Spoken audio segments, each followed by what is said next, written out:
Alors, un petit point sur les valeurs, notamment, alors valeur, ça veut dire ombre et lumière notamment, et pour parler du volume qu'on utilise pour l'instant le plus, les valeurs autour du cube. Alors, ce qui est intéressant ici sur la vue ici de mon cube quelconque, c'est que avec l'éclairage dont je dispose ici, je comprends bien que pour mettre en volume mon, mon cube en dessin, et ben, je peux travailler notamment ici avec trois nuances. Alors, on imagine que, comme c'est le cas ici, la lumière vient plutôt de la partie supérieure du volume et légèrement à droite. Donc la partie la plus éclairée, c'est la face supérieure, donc on laissera en blanc du support. La partie la plus sombre, elle est à l'opposé du point lumineux, donc ici à gauche. Et puis, il y a un gris intermédiaire, on va dire, sur la face entre les deux.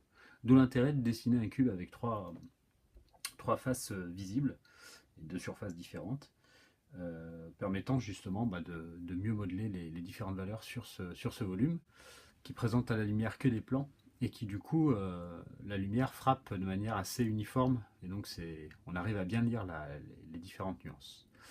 Donc on parle d'ombre propre concernant l'objet, et ensuite il y a une autre ombre qui est l'ombre portée. Donc l'ombre portée, on la voit bien ici, c'est l'ombre que projette le volume sur un support. Donc ici on imagine que c'est le sol ou ici la table.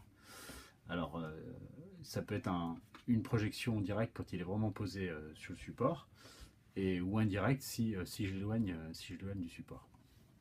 Donc on va commencer par les ombres propres du cube, et on commence par dessiner un cube quelconque.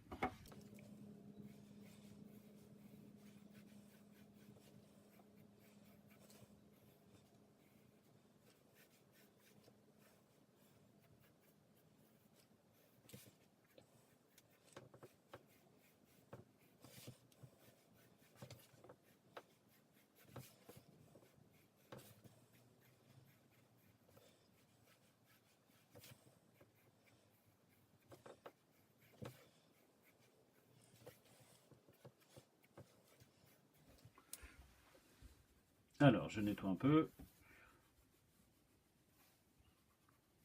Donc voilà mon cube qui fonctionne en transparence. Alors, ce que je vais déjà pouvoir faire, c'est tout comme c'est le cas ici sur le cube que j'observe, et ben c'est placer, si j'admets que ma lumière vient d'en haut à droite, la face la plus claire en haut. Alors, du coup, je vais légèrement amoindrir. Voilà, donc là je la laisse le blanc du support. Ensuite, la face opposée à mon éclairage, qui se retrouve du coup ici, je vais la griser. Alors vous pouvez hachurer, colorer entre guillemets. Si toutefois vous estompez, faites-le avec une estompe, ça évite les traces de doigts plus ou moins gras ou humides.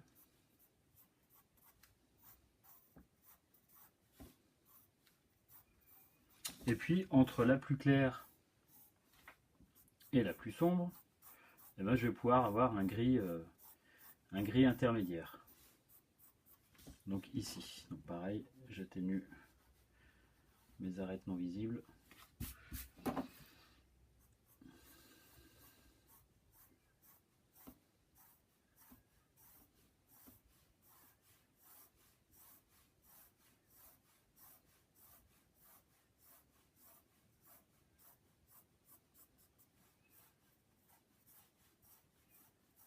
Et donc là, j'ai mon gris intermédiaire. Alors, au niveau des valeurs, je peux aussi me dire, bah, ici, je suis plutôt dans l'ombre, donc je peux avoir des traits un peu plus soutenus. Et à l'opposé, en partie haute, ici, je peux alléger mes traits. Bon, ça, c'est des petits détails de rendu, mais qui sont parfois sympathiques. Voilà pour les ombres propres de mon volume, de mon cube. Alors, concernant les ombres portées, c'est un tout petit peu plus compliqué. Enfin, compliqué. Il faut admettre, donc d'où l'idée de maîtriser les ombres, c'est d'essayer de faire croire, de simuler la réalité par l'impression de volume. Donc c'est pour ça qu'on utilise la perspective, la mise en valeur, ensuite la mise en couleur. Donc du coup, ce dont on s'aperçoit, si je remets ce volume sur un support blanc, c'est que l'ombre portée, eh ben, elle va dépendre du placement de la lumière. Donc si je fais bouger ma lumière, l'ombre portée se déplace, que ce soit dans l'axe des X, des Y ou des Z. Alors, la première chose que je vais situer, c'est la direction des rayons lumineux qui arrivent sur mon volume. Donc on a vu que la face la plus illuminée étant la face supérieure, bah forcément les rayons lumineux arrivent par le haut. Et on va considérer que c'est un éclairage solaire qui, au niveau théorique, sont des rayons, enfin des droites parallèles qui viennent frapper, mon volume. Et là, en l'occurrence, ben, la chose qui vont frapper essentiellement, ça va être le quadrilatère supérieur, donc la face supérieure ici. Donc du coup, si je dis, ben voilà, je choisis une direction de rayon, je peux être comme ça, je vais avoir une petite ombre portée. En revanche, si je décale davantage l'inclinaison de cet angle, et ben, ça va agrandir mon ombre portée, quoi. Tout comme si ici, si j'éteins ma lumière, hop, et que je prends une lumière ponctuelle,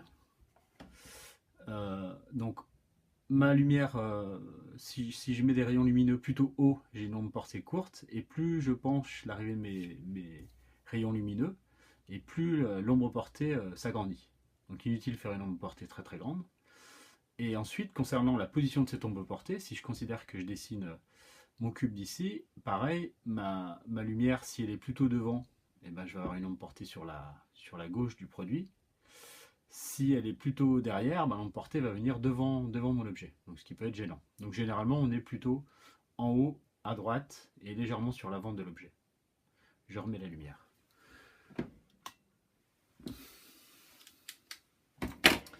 Alors, la première direction, donc c'est celle-ci. Alors, ce que je vais dessiner, c'est des traits parallèles, donc toujours à main levée, qui viennent frapper la face supérieure de mon cube. Donc du coup, je vais tracer les quatre droites qui viennent frapper les 4 sommets ici de mon cube supérieur. Je ne sais pas où elle s'arrête pour l'instant. Donc j'essaye d'être le plus parallèle possible. J'essaye de tracer ça en une seule fois. C'est surtout ces deux-là qui vont m'intéresser. Hop. Ensuite, la deuxième direction, c'est ce que je faisais tout à l'heure, c'est la position de ma lumière devant ou derrière le cube. Donc nous, en l'occurrence, donc la lampe va être par là, enfin la lumière va être par là au-dessus.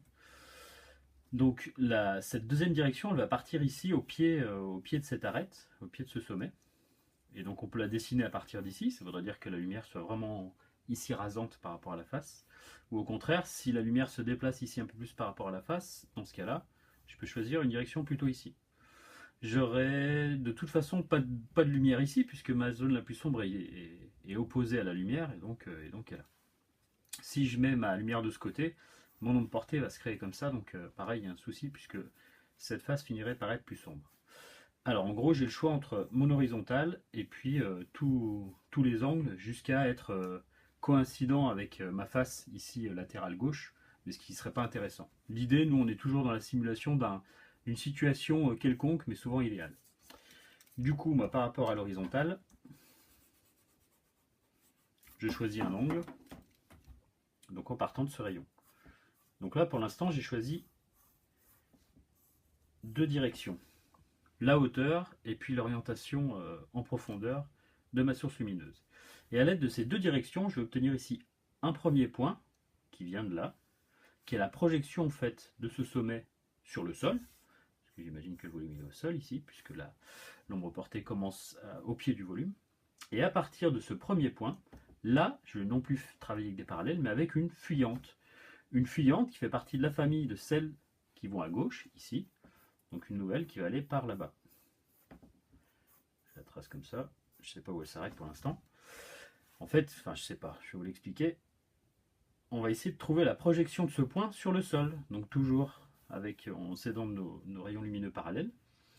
L'intersection entre cette fuyante que je viens de tracer et puis le rayon qui passe par ce sommet. En fait, ça me projette au sol ce point Donc ce point et ce point, ça me projette au sol l'arête ici, d'où l'explication d'une fuyante à gauche. À partir de ce nouveau point, là je vais faire une fuyante, non plus à gauche, mais à droite. Ce que je vais dessiner ici, ça va être la projection au sol de cette arête supérieure.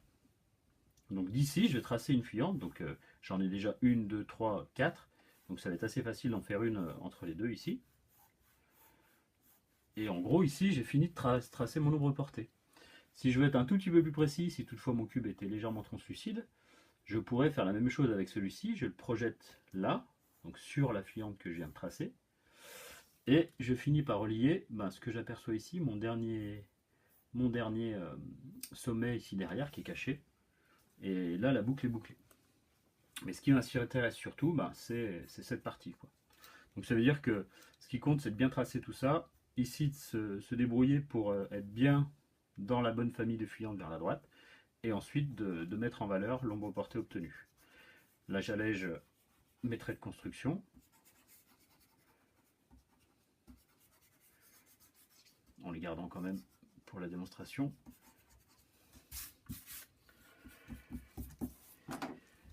Et je mets en valeur mon ombre portée. Alors, qui, au niveau théorique, devrait être la valeur la plus sombre, puisque, pour rappel, l'ombre portée est plus sombre que l'ombre propre. Ce qu'on a parfois du mal à admettre et observer. Alors, on est bien d'accord, il faut bien observer un cube blanc sur un support blanc qui sont de même nature avec un éclairage homogène pour pouvoir constater en effet que l'ombre portée est la plus sombre. Donc là de nouveau, je assure, ce que je disais tout à l'heure, là je peux faire des traits un peu plus sombres ici. Par contre j'évite de trop accentuer mes bords d'ombre portée.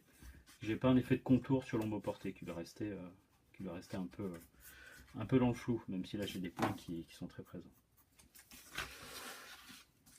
Donc voilà, ainsi obtenu, le cube mis en valeur avec ses ombres et ombres portées nous donne nous simule davantage la réalité. Et là on l'a fait en ayant un cube, en observant ce qui se passe avec un cube sous les yeux, mais avec ce dont vous disposez avec les quelques précédentes leçons, vous pouvez parfaitement réaliser ce volume et sa mise en valeur simplement avec des notions théoriques.